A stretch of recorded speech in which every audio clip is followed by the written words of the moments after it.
When I first did my university training to become a teacher, I spent 3 years at university and I learned so much. There were so many good placements, so many good opportunities, and it was really, really useful. But there was one piece of advice that I completely disagreed with as a teacher now. And I look back and I think, actually, you know what?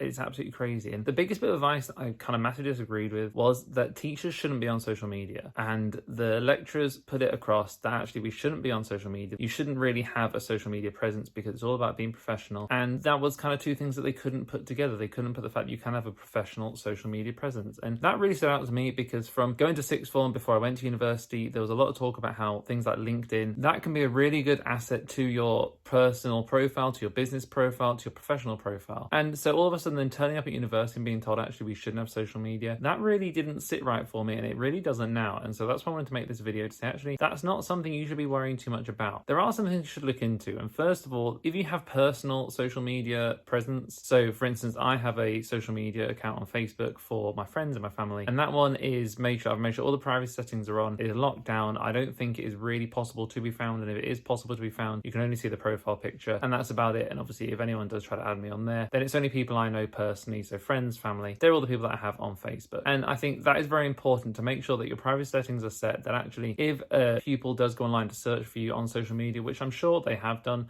and I'm sure they will in the future, because children have social media, unfortunately, before they are old enough to. And that's just an important place to make sure that that is a boundary where your personal life and your professional life is separate. However, that does not mean you cannot have a presence on social media. And I think social media for teachers is actually one of the most important things you can have in terms of ways to learn things that you might miss out on otherwise. I've learned so much from having a presence on social media. I'm not very good at posting on many of my channels apart from this YouTube channel. I do have an Instagram account, I do have a Twitter account, and I used to post on there, but it's one of the things where I'm not very good at remembering to post things. And so I use them to learn instead. I use them to learn from other people. The amount of teachers that I follow on Twitter that post tips every single day, just little things about their day, something they've done, I pick up and I'm like, oh, actually, that's a brilliant idea. Why would I not do that? To say you shouldn't be on social media is completely wrong. Actually, it's probably a good thing to be on social media. And it is important to remember that is a professional social media account. The accounts I have make sure that these are professional accounts, that yes, they can be seen. And yes, I have, for instance, on one and got a picture of my family on there, but that does not mean that is an unprofessional thing.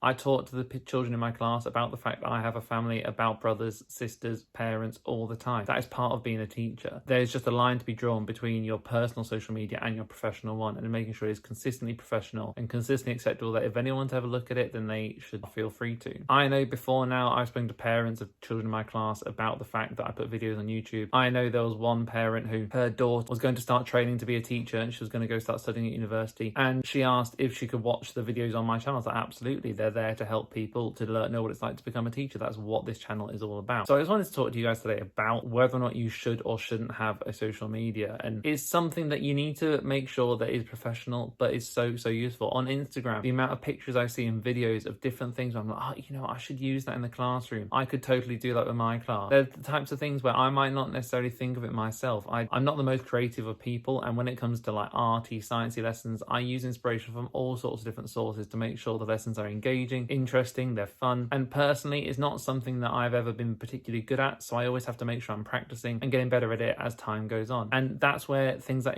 Instagram, Twitter, just online on like the TES website, all sorts of things on Pinterest, they're where you can really get to grips with things, where you might not have the ideas yourself, but you can use what you see and have a go at it and see what you can come out with. I just wanted to come on here today and say, like, actually, you should be on some form of social media, and whether or not that has your face on, whether or not it has a little logo for you, all that kind of thing is entirely up to you. I've chosen to be more public with these because I want to help more people into teaching, but I also am very understanding that some people aren't able to put their face on different things for various reasons. And so many teachers have a little avatar of themselves on their profile picture, and that's absolutely fine. But use social media to learn. Use it to learn about other teachers. When I talk to teachers in my local area, for instance, other teachers in my academy, we all, because we're in the same academy, have kind of the same ideas about things. We follow the same kind of plans. And so sometimes you kind of get stuck in that little bubble where you think everything is like that. And I know from having taught in schools across East Yorkshire, in South Yorkshire, having been in schools in London, I know that actually so many schools teach things so differently. And I think it's so important to look beyond your bubble. I grew up in South London. From there, I moved up to Hull in East Yorkshire to do my training, and from there moved to South Yorkshire. So from all the schools I've been in across those 3 areas, I can see the vast differences in the way things are taught, in how things are planned, in the way marking can be done. And I think it's so important to look outside the bubble of the schools in your local area and see that actually things are done differently. And that's before we even talk about the difference between things like state schools, private schools, and whether or not you agree with that difference, whether or not you agree with those being created. When you get to secondary, you've got things like grammar schools. There's so many differences, and that just means that's not a bad thing. It's not a bad thing the differences are there. It just means it's an opportunity to learn. It's an opportunity to see how other schools do things. And yes, sometimes there are things that are unobtainable. Private schools have a lot more funding than state schools, so they can get a lot more resources into their schools than you can in a state school. And that might mean that you might not be able to do all the ideas that you want if you're teaching in a state school because of the funding problem. That doesn't mean to say you can't have a go at it. That doesn't mean to say you can't adapt the ideas you've seen. If you've seen something where you're like, oh, you know what, that looks like a really great idea, well, change it slightly and see if you can do it in a different way. We've done all sorts of things before. I've seen they've done experiments on solubility, and I was like, oh, I don't really know how I'm going to do that. And we've ended up bringing in a whole bunch of plastic cups, getting some coffee and sugar and flour and all sorts of things from down the road at the local co-op, and doing an experiment on solubility and how quickly things dissolve. And yeah, you know what, it wasn't a fancy experiment. We didn't have great big Excel graphs of results afterwards, but they were pretty cool. They were fun. Children understood what we were learning about, and they had a great time in the lesson. And it was just about adapting an idea that I saw to make it doable for us in the time we had with the resources we had, and it worked. So I just think it's really important, guys, to make sure that completely understand if you are on social media as a teacher, it must be a professional social media account. It cannot be one where pictures are posted where they might bring you into any kind of disrepute. And if you are posting that kind of thing anyway, I wouldn't understand why you are. But you must also make sure that you are using social media to learn. It's a platform there where if you follow the right people and you do the right stuff, you can learn so much from social media and from the things other people post. And it's not something you should be afraid of. Every single person pretty much nowadays has a form of social media, and that's not a bad thing. There are times when people think teachers should limit the things they can do in their own lives because they're in the classroom. And I just think that's simply not true. Because you're a teacher does not mean you shouldn't have a social media account. It does mean there are things you need to do and steps you need to take to make sure it is a social media account that is applicable to everyone and that anyone can look at it, because I know there are people out there that post things on social media that as a teacher you cannot post, and that is one of the things that as a teacher you have to kind of take those steps to make sure you're following that. That doesn't mean get rid of social media completely. There was a time when I was at university where I was seriously considering getting rid of every single social media account I've ever had, deleting them all and just not going on social media. And now the way my life is going at the minute, with all the people that are helping me on social media and all the people in the comments on these videos that I'm hopefully managing to help in some way, I couldn't imagine the life of a teacher in a way without social media account. There's so many things I've learned from using it. So I just wanted to come on here today, guys, and say and make sure that you're aware that social media is a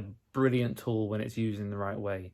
And there are things to do with it where you need to make sure it's a professional account as a teacher. But please don't be scared of using it. Please use it in the right way. Please, let's go into the 21st century. We're already in 2022. Let's use social media in a way that it should be used, the same way we're now using technology in the classrooms. If you'd have said to me about 10 years ago when I was sat at school, about 15 years old, and we had one computer suite for the entire school at my secondary school for over 1,000 pupils, that I'd be teaching in a classroom where every single child has their own computer that is assigned to them, I would have said it's unbelievable, there's no way. But in 10 years' time, that is what's changed. And in 10 more years, who knows what technology will be in the classroom. And we need to make sure that as teachers, we're moving with the times, and social media is part of that. Joining together and talking to more teachers outside your local area is part of that. So hopefully this will help you out in what you can and can't do on social media. But it's not about what you can and can't do, really. It's more just being professional and making sure that what you do, you are happy to talk about to anyone. And if you aren't, then what you're doing is great. So hopefully this has been helpful, guys. As always, do ask any questions in the comments down below. There'll be a new video on a Tuesday, Friday and a Sunday. I'll see you very soon.